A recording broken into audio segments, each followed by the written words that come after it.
मेरो YouTube so जहाँ मैले अहिले कुकिङ सो पनि गरिरहेको छु। मलाई पनि खाना पकाउन अनि त्यस पछाडि तपाईँको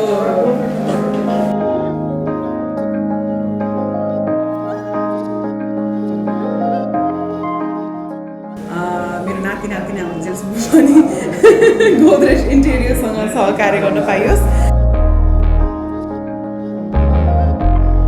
अहिले यो बेलामा त झनै सो म एकदमै रिलेट गर्न सक्छु।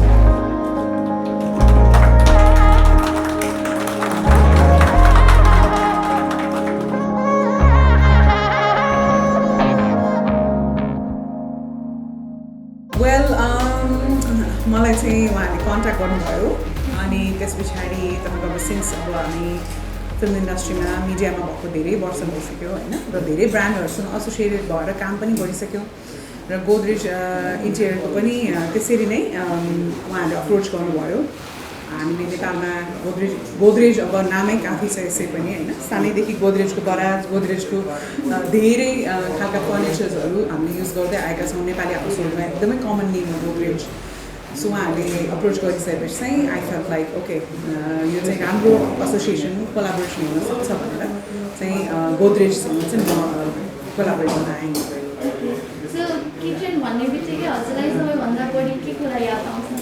मेरो युट्युब सो जहाँ मैले अहिले कुकिङ सो पनि गरिरहेको छु।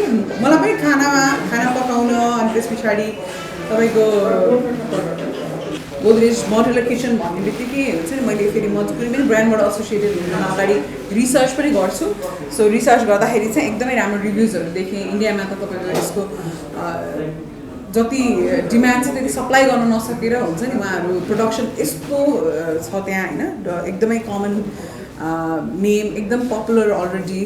सो त्यो कारणले यहाँ नेपालमा पनि अब भनौँ न 6-7वटा शाखा छ गोदरेजको, र यो काठमाडौँको यो ब्रान्च अर्को कोटेश्वरमा पनि छ। यो लन्च हुने यहाँ गर्ने भनेपछि चाहिँ I was like really interested.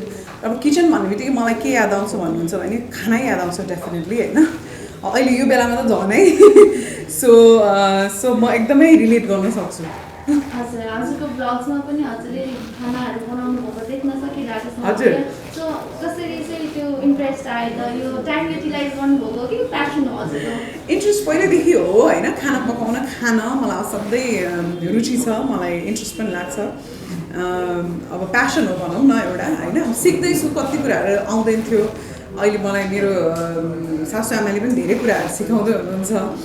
So त्यो कारणले गर्दाखेरि इन्ट्रेस्ट हो मेन कुरा। अनि अब भनौँ न खाना पकाउनु भनेको एउटा एकदमै नर्मल स्किल हो कि सबैकोमा हुनुपर्छ जस्तो लाग्छ मलाई होइन, इन्डिपेन्डेन्ट हुनको लागि। सो त्यो कारणले गर्दाखेरि चाहिँ अब युट्युब सोहरू चाहिँ आउट अफ अब यो लकडाउनले पनि एउटा अपर्च्युनिटी पनि दियो अडियन्ससँग रिलेट भइरहन, कनेक्ट भइरहन, र आफ्नो एउटा हुन्छ नि हबीलाई पनि मैले भनौँ न पेस गर्न पाएँ मेरो अडियन्सहरूको अगाडि।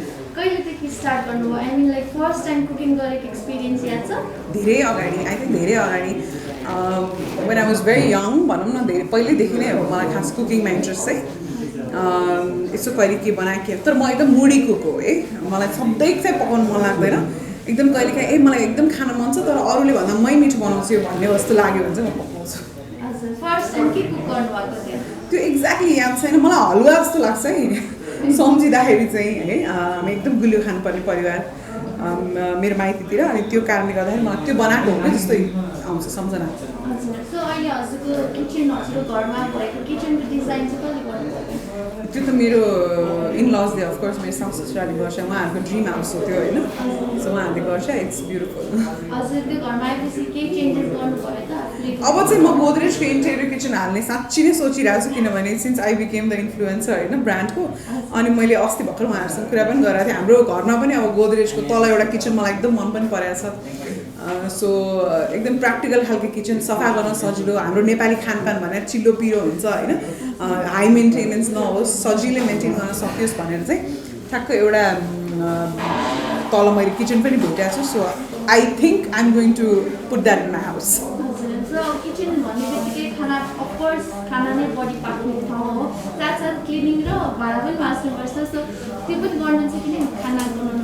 भाँडा माझ्नु चाहिँ मलाई खासै त्यस्तो लाग्दैन। म चाहिँ यदि मलाई डिपार्टमेन्ट तोक्ने हो भने म खाना पकाउनेतिर काटकुट गर्नेतिर लिन्छु होइन, सरसफाइतिर भन्दा पनि। तर अब गर्नै पर्दा चाहिँ गर्छु। हजुर ब्लग्सहरूमा पनि देखिरहेको छौँ, कमेडी च्याम्पियनमा पनि हजुरले टाइम दिइरहनु भएको छ, यहाँ पनि अब आउनुभएको छ। How do you manage this time? Well I am managing it pretty well. म एकदम इन्जोय गरिरहेको छु यो फेजलाई, मेरो स्पेसली प्रेग्नेन्सी फेजलाई। हुन्छ नि सबैजनाले प्रेग्नेन्सीमा त एकदम रेस्ट गर्नुपर्छ, काम गर्नुहुन्न भन्नुहुन्थ्यो, बट म त अब एकदम केही हप्ता मात्रै बाँकी छ होइन, र एक्टिभली काम गरिरहेको छु। So I am enjoying it. Excited हुनुहुन्छ कि नर्भस हुनुहुन्छ? फिलिङ इज लाइक मिक्स्ड, दुइटै। एक्साइटेड पनि छु, नर्भस पनि छु। हेरौँ अब के हुन्छ। दही चिउरा भयो अझ? दही चिउरा त खाइरहेको छ, कहिले खुवाएर अब माइती मात्र आउनु बाँकी छ। फेरि माइतीले खुवाएपछि व्यथा लाग्छ भन्छन् होइन, त्यही भएर लास्टमा राखेको छ उहाँलाई, मेरो माइतीलाई चाहिँ। सो अनि अब यो कमेडी च्याम्पियनहरू पनि धेरै दर्शकले फलो गर्नुभएको छ। हजुरको पर्सनल फेभरेट कोही हुनुहुन्छ कि हुनुहुन्न? अब म जज भएको नाताले पनि मैले त्यसरी मेरो फेभरेट भन्दिनँ, तर अफकोर्स केही पार्टिसिपेन्टहरू हुनुहुन्छ, उहाँहरूको कन्टेन्ट एकदम नयाँ खालको छ होइन, इन्जोय गरेर छौँ। लास्ट इयर हाम्रो आमोक भन्ने भाइ हुनुहुन्थ्यो, एकदमै डिफ्रेन्ट खालको कन्टेन्ट लिएर आउनुहुन्थ्यो। योपालि विकी अग्रवाल हुनुहुन्छ त्यस्तै होइन, त्यसबाहेक पवन हुनुहुन्छ, भरतमणि हुनुहुन्छ, सुशान्त हुनुहुन्छ होइन। सो नाम लिएर साध्यै हुँदैन। अब हामीभन्दा पनि जनता जनार्दनले चुज गर्ने हो कमेडी च्याम्पियन। सो हेर्दै जाउँ। जजको भूमिकाबाट बाहिरिएपछि एज अ अडियन्स चाहिँ हजुरलाई फेभरेट चाहिँ कोही पनि त्यस्तो लाग्दैन? होइन, आई इन्जोय एभ्री एपिसोडमा नयाँ फेभरेट हुन्छ कि, जसले बेटर गर्छ त्यही नै फेभरेट हुन्छ। कसैलाई भोट दिनुभएको छ त हजुरले आफूले? मैले अपिल गरेको छु भोट। मैले भोट पर्सनली चाहिँ उहाँलाई यसरी दिएको छैन। दो मसँग एप छ, भोट दिने एप छ, तर मैले पर्सनली दिएको छैन। अपिल चाहिँ मैले गर्छु मेरो सँगै भएको मान्छेहरूलाई, प्लिज उसको लागि भोट गरिदिनुहोस् चाहिँ भन्छु। हजुर हिजो भर्खरै अब युएस एथलेटले चाहिँ 5 मन्थ प्रेग्नेन्ट हुँदो रहेछ, C1 है। हजुरलाई त्यो देखेर त्यो न्युज थाहा पाएपछि कस्तो फिल भयो? फर्स्टमा सेयर गरेँ मैले, मेरो इन्स्टाग्राममा अझै पनि छ त्यो न्युज। मैले सेयर गरेँ किनभने प्रेग्नेन्सी स्टेरियोटाइप ब्रेक गर्नु भनेको भनौँ न हाम्रो स्पेसली यो साउथ इस्ट एसिया रिजनमा चाहिँ एकदमै इम्पोर्टेन्ट छ। हुन्छ नि धेरै अवेरनेसको कमी पनि छ प्रेग्नेन्सीलाई लिएर, धेरै टबुहरू छन् जुन ब्रेक गर्नुपर्ने छ। सो यस्तै खालका न्युजहरूले इन्करेज पनि गर्छ, इन्फ्लुएन्स पनि गर्छ। हुन्छ नि जब कि हामी एकदमै रेस्टमा बस्नुपर्छ प्रेग्नेन्ट वुमेनहरू भनेर भन्छौँ, हाम्रै धेरै टाढा जानु पर्दैन, यही गाउँघरमा पनि देख्न सकिन्छ कति एक्टिभली काम गर्नुहुन्छ होइन। बच्चा जन्मेको 4-5 दिनदेखि नै फेरि ब्याक टु आफ्नो वर्कमा फर्किनुहुन्छ। घर आएपछि नै काम किन नहोस् त्यो होइन। सो त्यो कारणले गर्दाखेरि चाहिँ that's very very influencing. So at the end के भन्नुहुन्छ? Well thank you so much to all the media. यहाँ आउनुभयो, धेरै धेरै धन्यवाद यहाँलाई। र गोदरेज इन्टेरियर किचनको जुन आज लन्च भयो, I am really proud to be associated with them. र यो सहकारी चाहिँ एकदम लामो लामो समयसम्म जाओस्। मेरो नाति नातिना हुन्जेलसम्म पनि गोदरेज इन्टेरियरसँग सहकार्य गर्न पाइयोस्। र धेरै धन्यवाद यहाँलाई। Thank you. हजुरलाई मनपर्ने फुड चाहिँ के हो? मलाई एकदमै मिठो लाग्ने चाहिँ दाल भुजा नै, भात दाल तरकारी नै हो, एकदम टिपिकल नेपाली। पकाउनु पनि म एकदम मिठो बनाउँछु। हस्, थ्याङ्क यू सो मच। नमस्ते।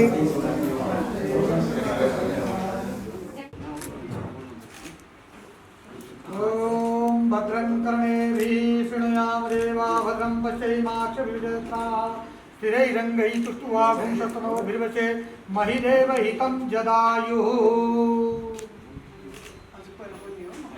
एकैछिन 2 मिनटमा पुग्नुहुन्छ है। हाम्रो सुमन सर यो गोदरेज इन्टेरियरको नेपालको होम चेयरम्यान उहाँको मन्त्रीको चाहिँ कार्यक्रम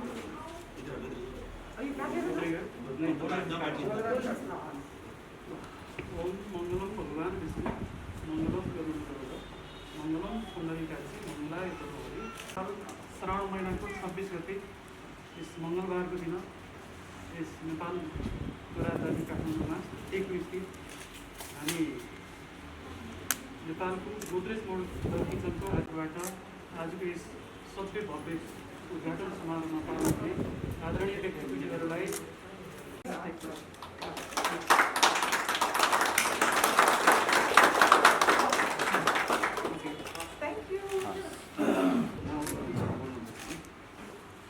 ओम भद्रं कर्णेभिः शृणुयाम देवा भद्रं पश्येमाक्षभिर्यजत्राः स्थिरैरङ्गैः तुष्ट्वा भुंसस्तनोभिर्वचे महिदेव हितं जदायुः।